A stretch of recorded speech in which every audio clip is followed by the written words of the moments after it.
Hi, dear viewers! Today, we're going to talk about modals. Modals are important features of language. As auxiliary verbs, they are helpful in expressing writer or speaker's intention. When we say auxiliary or helping verbs, they go with other verbs to express complete meaning of action or being. For example, can do.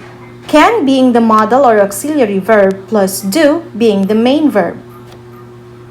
These intentions of modals include ability, possibility, permission, obligation, request, and advice, among others. Let's have some examples of sentences that express writer's intentions. I believe I can fly. In this sentence, the word can expresses the speaker's ability to do something. Cody must call the police after the incident. The word must in this sentence is a modal verb that expresses necessity. Janine has to prepare for her exams. Has to is a modal verb that indicates obligation. Bernadette doesn't have to secure a permit for her to go out of her house. In this sentence, doesn't have to being the verb expresses no obligation. Sometimes, students find it difficult to understand modal verbs, and that's normal, for the range of application of modal verbs is quite broad. But let's see how this presentation will help you. In this presentation, I will only be talking about permission, prohibition, obligation, and no obligation. Let's talk about modals that indicate permission. Permission is an act of giving consent or authorization. Among those modals that express permission are can, could, and may. Can is used to ask for and or give permission. For example, can you give me your number? Or can you help me with this? The same intention goes with I can do it if you want me to. All these three examples request for consent or permission from the person being talked to.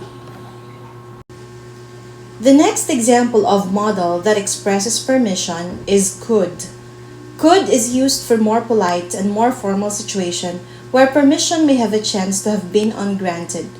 Examples are, I could possibly ask my mom to cook it for us. Could I interview the mayor?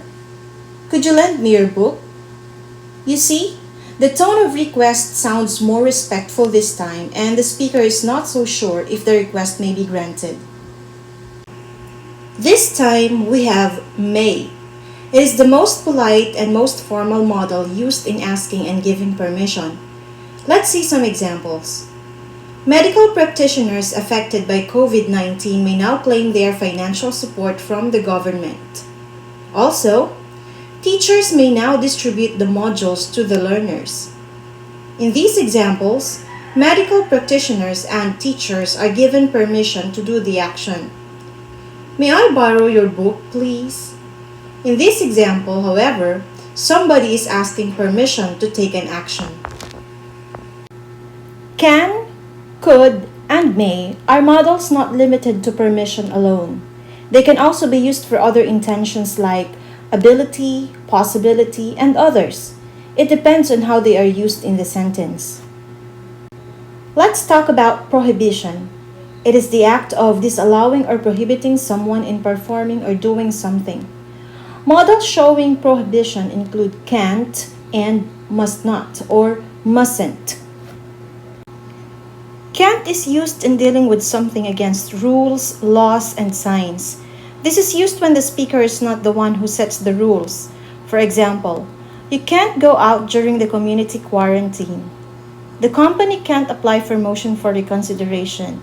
And you can't buy any alcoholic beverages due to liquor ban.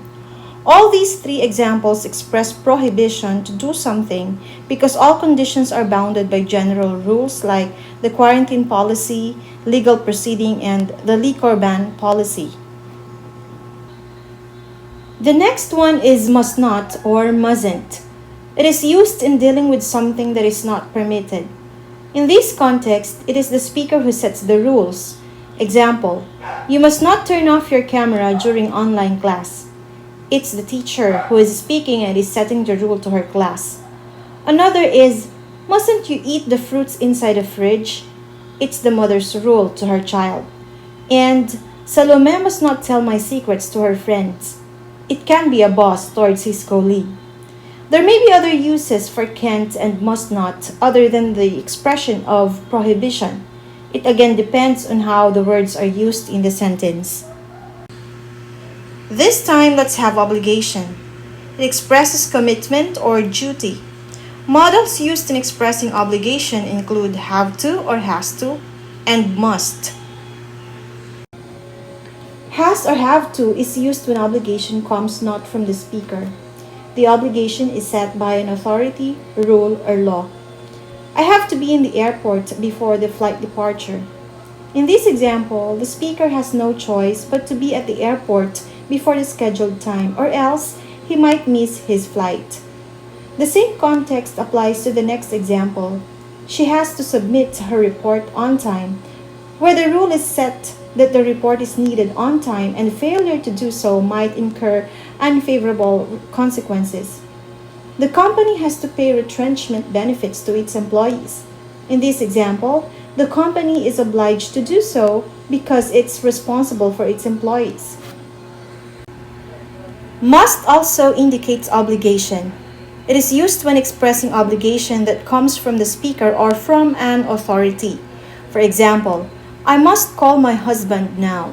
Being the wife of the husband, she feels obliged to give him a call.